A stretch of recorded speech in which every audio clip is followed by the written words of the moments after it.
საქართველოს პრეზიდენტის ვიზიტი ლატვიაში დასრულდა. ანაკლია და იურმალა დამეგობრებული ქალაქები გახდნენ. შესაბამის მემორანდუმს ხელი ვიზიტის ფარგლებში მოეწერა. სიმბოლური საჩუქარი შოთა რუსთაველის ბარელიეფი კი რიგას თბილისისგან მეგობრობის ნიშნად გადაეცა. დღეს მიხეილ სააკაშვილი რიგის უნივერსიტეტში სტუდენტებს შეხვდა და სიტყვით გამოვიდა. იურმალასა და ანაკლიის დამეგობრების მემორანდუმს ხელი იურმალას მერმა და ზუგდიდის საკრებულოს თავმჯდომარემ ხელი დღეს მოაწერეს. მემორანდუმი ლატვიაში საქართველოს პრეზიდენტის ვიზიტის ფარგლებში გაფორმდა, სადაც მიხეილ სააკაშვილი იურმალას მერს შეხვდა.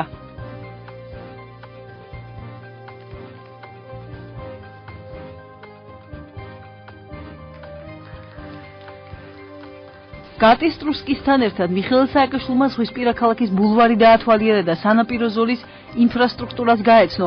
პოპულარული ლატვიური კურორტი რიგიდან 20 კილომეტრში მდებარეობს. ის ტურისტებს თეთრი ქვიშის სანაპიროებით ხიბლავს თავისი ინფრასტრუქტურით და წყლის ხარისხით ევროპულ სტანდარტებს შეესაბამება. ლატვიელმა ინვესტორებმა სასტუმროების მშენებლობის სურვილი ანაკლიაშიც გამოთქვეს. აქ ყველგან ღია სივრცეა. ქვემოდან გადახურულია არა? საფხულობით როცა აქ ძალიან ცხელა ამ ადგილას ყოფნა ძალიან სასიამოვნოა. ჩვენ დღეს მერთან იცით ჩვენ ლევანმა მოაწერა ხელი თანამშრომლობის შესახებ მემორანდუმს, რომელიც ეხება რეალურად ანაკლიას და იურმალას დაძმობილებას და ჩემთვის ეს ძალიან მაგარი თარიღი. მაგარი იმიტომ რომ 2 წლის წინ ანაკლია არა მხოლოდ სოფლიოში არავინ არ იცოდა სად იყო, არამედ საქართველოს თითქმის არავინ არ იცოდა. იურმალა ყველა მიცის თითქმის ყველგან სოფლიოში. ყოველ შემთხვევაში ევროპაში ნამდვილად ყველგან იციან და მოსახლეობის სივრცეზე. და ამგვარად ეს არის პირველი შემთხვევა, როცა ჩვენი მივიწყებული რამდენიმე ხნის საქართველოს განადგურების პირას ყოფი ულამაზესი ადგილი ხდება არ მხოლოდ საერთაშორისო სუბიექტი, არამედ გვხვდება რუკაში. აი ეს არის რაც ყველაზე მეტად მოგმავს ჩვენ არაკეთილ მოსუნეებს, რომ საქართველოს არ მხოლოდ თბილისში, მაგრამ ყველა ადგილი საქართველოში გვხვდება რუკაზე. საქართველოს ხდება ბევრი მაგარი ადგილის ქვეყანა. ეს ნიშნავს იმას, რომ ჩვენ მოქალაქეებს თითოეულ ამ ადგილის მკვიდრებს გვჭდება ძალიან მაგარი პერსპექტივა მომავლისთვის. და ამიტომ მართლაც და ეს არის მხოლოდ დასაწყისი ხა ჩვენ ნახეთ ახაურობა, ბევრად უფრო მაგარ სავაშინებთ, ბევრად უფრო მეტი შემოსავალი შემოა ჩვენ ხალხს და 2-3 წელიწადში საერთოდ აქედან იმლიან პირიქით ხალხი და შემოხედავენ კეთილი შურის დაწყვეტილება ამაში. სასიამოვნოა რომ ასეთი საპატიო სტუმარია ჩვენთან ჩამოსული. ჩვენ ხელი მოვაწერეთ თანამშრომლობას ანაკლიასა და ჩვენს ქალაქს შორის. დარწმუნებული ვარ ეს თანამშრომლობა ძალიან ნაყოფიერი და კარგი იქნება. მე უკვე ვუთხარი საქართველოს პრეზიდენტს რომ ქართველებისგან უნდა ვისწავლოთ სტუმართმოყვარეობა. საქართველოს პრეზიდენტმა რიგის ერთ-ერთ ცენტრალურ ქუჩაზე მდებარე სკოლის შენობაზე შოთა რუსთაველის ბარელიეფი გახსნა. საზეიმო ცერემონიალს ლატვიის კულტურის მინისტრი, ქართული დელეგაციის წევრები და ლატვიაში მცხოვრები ქართველები დაესწრნენ. სიმბოლური საჩუქარი შოთა რუსთაველის ბარელიეფი რიგას თბილისისაგან მეგობრობის ნიშნად გადაეცა. ისტორიული სკოლის შენობა რიგის ცენტრში 1876 წელს აშენდა. ჩვენ რუსთაველის ყველგან მიტყავს და ყველგან დაუყვებით. ჩვენ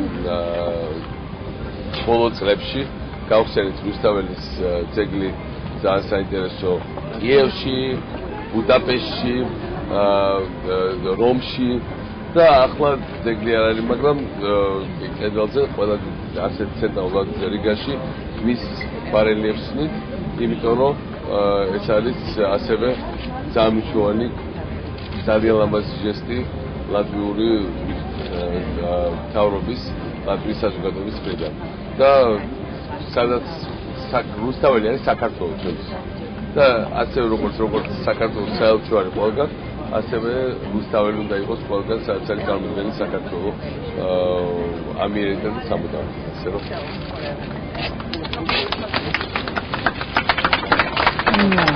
სამერო გაიხსნა დაფა მიზნული ჩვენ ქართულ შოთა რუსთაველს აქ რიგაში, სადაც ჩვენ ცხოვრობთ და ეხლა ყოველდღე შეგვიძლია ნახოთ და დავიკითხოთ ეს ჩვენიერი სიტყვები, ვინ მოყარესა არედეს, იგი თავისი მტერია. უნებას რა ვიცი, ადგილი არ აქვს იმდენად ვამაყობ, რომ ესე იგი დღეს ჩვენი პრეზიდენტი არის ლატვიაში, არაჩვეულებრივი დღე არის, თუმცა სიცივეა, მაგრამ ჩემთვის სიტყვაა იმისათვის, რომ რუსთაველის მემორიალი გაიხსნა და ეს არის საამაყო ნამდვილად, სადაც ქართულად დაწერია, ვინც მოყარეს არეძებს, იგი თავისი მტერია.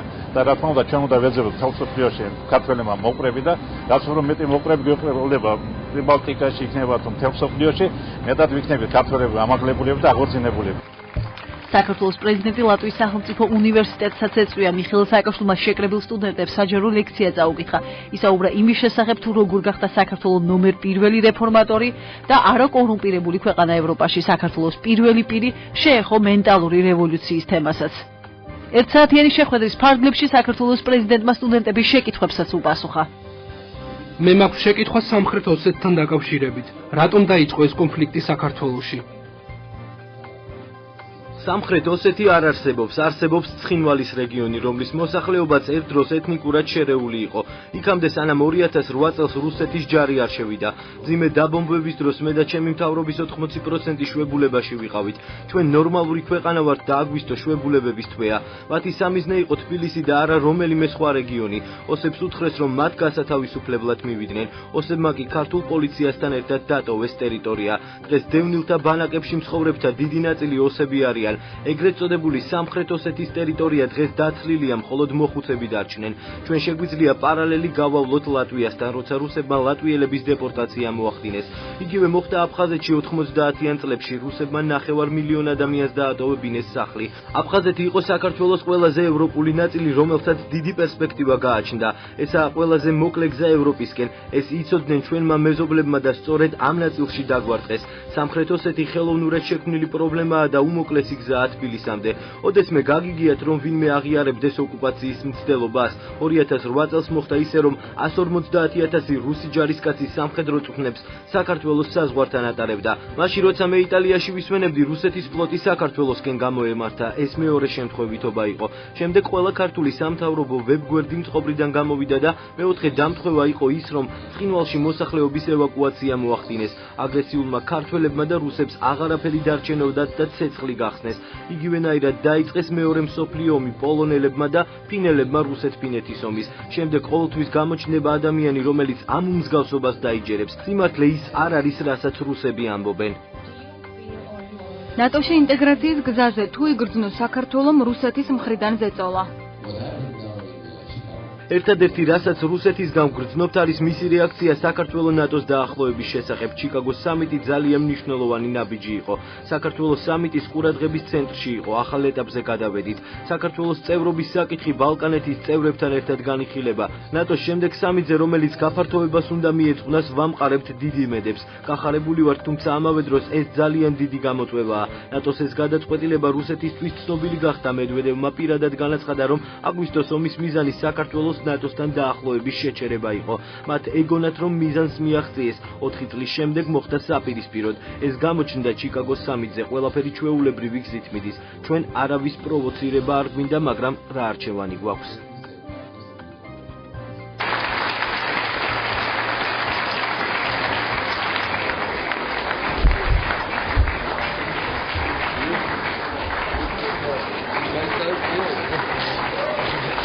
ორდღიანი ოფიციალური ვიზიტის დასასრულს ლატვიაში ქართული დელეგაციის წევრებმა რიგაში ომის მუზეუმით მოინახულეს და ათვალიერეს ფოტოგამოფენა, სადაც აისაფის ოპერაციაში მონაწილე ქართველი ჯარისკაცები იყო ასახული.